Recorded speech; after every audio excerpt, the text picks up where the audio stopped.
दोस्तों, आज हम लेकर के आए हैं आपके सामने एक नई कहानी। पुराने समय में एक राजा वेश बदलकर अपने प्रजा के हालचाल जानने के लिए नगर में घूम रहा था।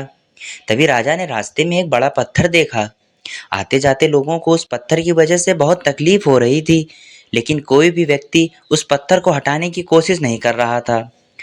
राजा पत्थर से दूर खड़े होकर देखने लगा कि कोई इस पत्थर को हटाता है या नहीं। कुछ ही देर बाद वहां एक मजदूर पहुंचा। वह उस पत्थर को हटाने की कोशिश करने लगा।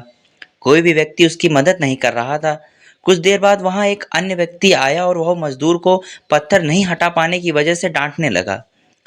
यह देखकर राजा वहां पहुंचा और उस व्यक्ति से कहा कि भाई, अगर तुम भी इस मजदूर की मदद करोगे तो ये पत्थर जल्दी हट जाएगा। ये सुनकर उस व्यक्ति ने कहा कि मैं इसका ठेकेदार हूँ, मेरा काम पत्थर हटाने का नहीं है। ठेकेदार की ये बात सुनकर राजा खुद उस मजदूर के पास गए और पत्थर हटाने के लिए उसकी मदद करने लगे।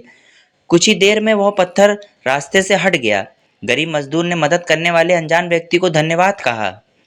पत्थर हटने के बाद राजा ने मजदूर के ठेकेदार से कहा कि भाई, भविष्य में कभी भी तुम्हें एक मजदूर की जरूरत हो तो राजमहल आ जाना।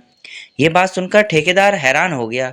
उसने ध्यान से देखा तो उसे समझ आया कि उसके सामने राजा खड़े हैं। राजा को पहचानते ही ठेकेदार क्षमा मांगने लगा। राजा ने उससे कहा, अगर हम अपने पद का घमंड करेंगे और दूसरों की मदद नहीं करेंगे तो कभी भी हमें मान सम्मान नहीं मिलेगा। अहंकार एक ऐसी बुरी आदत है जो सब कुछ बर्बाद कर देती है।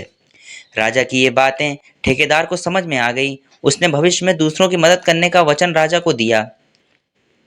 इस कहानी से हमें ये सीख मिलती है कि हमें ज़रूरतमंद लोगों की अपने सामर्थ्य के अनुसार मदद करते रहना चाहिए। हमारे छोटे से प्रयास से दूसरों का भला हो सकता है, वह काम तुरंत कर देना चाहिए। दोस्तों, कहानी अगर आपको पसंद आई है तो चैनल को लाइक, शेयर एंड सब्सक्राइब जरूर करें। ऐसी ही अच्छी अच्छी कहानियाँ हम आपके सामने लेकर जरूर आएंगे।